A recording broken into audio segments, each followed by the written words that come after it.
Hello guys, it's Lunar back with a daily mod update for Skyrim Special Edition. First of all, yesterday was my weekly mod video as it was Sunday, and I wanted to start uploading a weekly mod video just going over all the best mods of the week.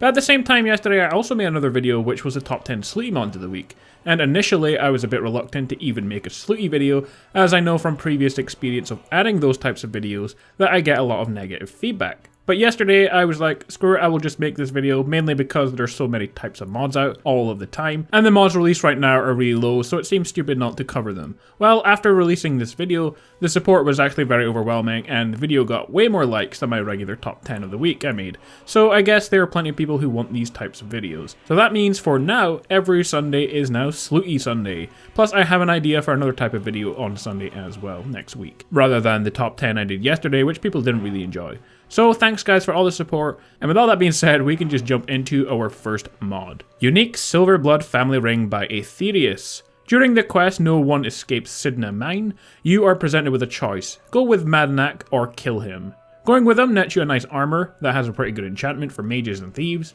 Killing him nets you a ring that increases your tempering ability by 15%. Now the armor is good, but the ring is very bad, and you can actually get both if you're clever, just like the Ring of Hersine I think. But to make the option so you can choose either the ring or the armor, the mod author has decided to make the ring better. The ring now, as the Silver Blood Family Ring, has a unique enchantment that allows you to use a single silver ore to make silver ingots, instead of 2 ores. Also, when crafting non-jeweled silver jewelry, you will craft an extra piece. So this ring now allows you to do some cool stuff with crafting, and it's now worth taking this one over the armor if you've already got a cool armor, that is. Especially since this enchantment isn't on any other thing in the game. Animal and Creature Replacer by Vane3805. This mod provides modified textures for wildlife, domesticated animals, and the creatures in-game. It's a replacer and does not add new variants for the game, but rather just overwrites the existing ones. The mod also comes in different resolution versions. I have the highest res one installed, but it does cost 122 megabytes of your memory, and it does have a chance of affecting your performance in-game. So you can download a medium resolution one for like 1/3 of the size, and you won't have so much drop in frames per second. Anyway, all of these add in 65 new textures, which alter all 3 kinds of bear, 3 variants of Chaurus, chickens, both colored dartwings, dogs, elk, caribou, the white stag, both kinds of foxes and pelts, frostbite spiders, goats, hawks, cows, harkers, all 5 horse variants, mammoths, mud crabs, rabbits, both kinds of saber cat, both kinds of skeever, werewolf eyes, and wolves. And personally my favourite retexture is of the wolf. It looks really cool now, and it kind of looks more like realistic. So overall an awesome mod that makes all the animals in game much better looking, so a cool one to try out. Easy House by Ketsukun39 is a simple mod, but a welcome one for a lot of people who don't mind a little cheat mod. The mod is in Japanese, but basically it tells you the mod is about making your Hearthfire homes easier to make. Essentially the mod removes the cost of building Hearthfire homes, so you no need to spend hours buying lumber from the mill, smelting ore to make ingots, or spending your hard-earned cash on supplies. You can just build the house free of charge now. So not a very immersive mod, but a mod of convenience I guess. Nemesis or Nemesis or Nemesis or that mod author whose name I can't pronounce, Daedric Crescent, which has been ported over by NCCML. The Daedric Crescent is an old weapon that has been added to the game, and the mod brings back a redesigned legendary weapon from previous games Battlespire and Morrowind, and this mod has a little bit of lore to go with it. Probably the most rare and even outlawed item of all the great prizes is the Daedric Crescent blade. The blade was used by Mehrunes Dagon's Daedric forces in the capture of the Imperial Battlespire. These extremely unique blades were gathered up and destroyed after the Battlespire was recaptured by the Empire. All but one, it seems. Though the Empire believed them all to be destroyed, it is rumoured that one still remains in existence, somewhere in Tamriel. The blade lends its wielder the ability to do great damage on an enemy and allows him to paralyze and put heavy wear on his enemy's armour. Quite the prize for any mighty warrior, if it does indeed exist. So the weapon actually does a chance of paralyzing your opponent for 4 seconds and ignores 15% of armor.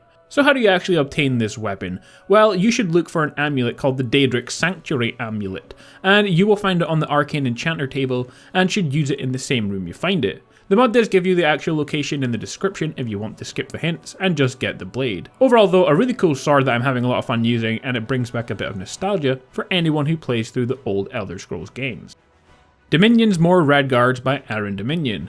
Yet another follower and potential spouse mod from Dominion that adds to the game 20 new redguard followers to Skyrim. 2 in the Dark Brotherhood, 2 in Dawnstar, 1 in Dragonbridge, 2 in Riften, you get 4 in Solitude and the same in Whiterun, 2 in Windhelm, and there is 3 in Winterhold, 1 in the city and 2 in the college. All 20 are possible companions, with 18 of them potential marriage partners as well. Like always, there are just basic followers, more intended as spouses than followers, which is why they have the standard good at sneak, one-handed, light armor and archery. They do level up to level 81 though, and are essential in case you do want to use them as followers. Again, another fun mod from Dominion, adding in these NPCs. Whether or not you recruit or marry any of them, it's still cool to have loads of new NPCs to fill up the relatively empty towns and cities across Skyrim.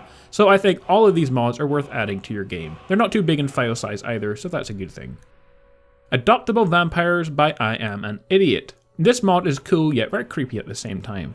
The mod allows you to recruit vampire kids as your followers. The purpose of this mod originally, I believe, is for it to add adoptable children into the game that are vampires. However, now it more focuses on the follower side of things. So the mod actually adds to the game 2 followers into Whiterun you can recruit, and 2 adoptable children into the Honor Hall Orphanage, of course, that are supposedly Serana's children called Sarah and Valerie. So if you're looking for kids but you're a vampire, then they are perfect ones to adopt. The follower vampire kids are just your regular followers, but a lot smaller, and since they are vampires, they're much stronger than regular kids, and adults. In terms of stats, they are both different. Philae is good at alteration, conjuration, light armor, sneak, and archery. She's essential and levels up to 75 and comes also equipped with a dragonbone bow that she will use. Sophia, which I assume is her sister, is actually much stronger. She will level up to 200 and is good at one-handed, two-handed, light armor, heavy armor, and sneak. She comes with a steel gauntlet of major sure grip that improves her two-handed damage by 25%. So overall guys, if you want to adopt vampire kids, well now you can. It's a pretty funny mod to use, watching them destroy the entire city guard. Also, I'm pretty sure one of them can summon another vampire kid, which is pretty strange. Dwemer Network by the Moon Rover. This is a cool mod that connects all of Skyrim's Dwarven runes to the Black Reach. Plus a few bonus features have been thrown in as well. The doors are placed such that they don't break any quests or give early access to dungeons, so we can take a look at where all the doors have actually been added to Blackreach. Looking at the door to Raldbathar Deep Market, there is a wall to the right with several doors. The door on the far left leads to Erkenthand. Initially it goes to the Grand Sanctuary, but if the relevant Thieves Guild quest has been completed, the room is flooded, so the door moves to the end of the Slaves' Pens instead. Also fixes a bug where the door connects these two areas doesn't properly disable. The remaining 4 doors lead to Mizulft and Aventzel and the Ethereum Forge underneath the ruins of Bethalft. Looking at the entrance to the Tower Mizark, there are some stairs down to the left leading to a small stone jetty by the water. On it are 3 doors leading to the Arkenthams, Bethardums and Nchinzeld underneath Understone Keep in Markarth. Looking at the entrance to Alftand Cathedral, there is a door in the shadows to the right which leads to the Temple of Zrib under Sightless Pit. If you look further to the right and jump over the side, you'll see a lift mechanism. Activating it will take you to a small room with 3 doors, leading to the 3 Dwemer ruins of Solstheim, Falbars, Kagrumez and Nchardak. The mod also comes with some bonus features, and these will only activate when relevant quests have been completed. Near the door to Mizzen Shaleft Gatehouse, there is a portal to the Way Shrine of Darkfall Cave. If you follow the path up the mountain towards Kagranzel, there is a hunter camp on the right. A flight of stairs leads to Skuldafn. The Shrine of Azura and the Sakelim of Boethia both now have small shrines which give their blessing, identical to the ones in the Temple of Raven Rock. And finally, it's now possible to return to Japhet's Folly by fast travelling or using a trapdoor on the ship at Windhelm's docks. Find the ship north of the island to return to Skyrim. So a really cool mod that connects all of the Dwarven ruins in-game to Blackreach, so now there's a whole network of underground areas for you to explore in-game, and you can go through them all without having to ever leave underground. Also yes, I'm aware I probably pronounced half of those names wrong. Knight's Cleric Armors by Yushka55. Our final mod is a set of super awesome Knight Cleric Armors that you can now get in Skyrim. The mod comes with 5 different armors which we will look at and can be crafted at the forge under the steel category. They can also be refined at the workbench as well as enchanted. So head over to the forge and you can now make these 5 versions of the armor. You get the Akatosh armor that comes with armor, gauntlets, greaves and great helm. RK Cleric armor that comes with the armor, gauntlets, greaves and helm. Armor of the Crusader, which comes with the chain coif of the Crusader, gauntlets of the Crusader and Crusader greaves and helm. Julianos armor, which comes with the greaves, gauntlets, pot helm, and finally the Zenithar Cleric armor, which comes with the gauntlets, greaves and helm. All the armors are equal to steel in terms of damage resistance, so they're not really the best, but they do look amazing.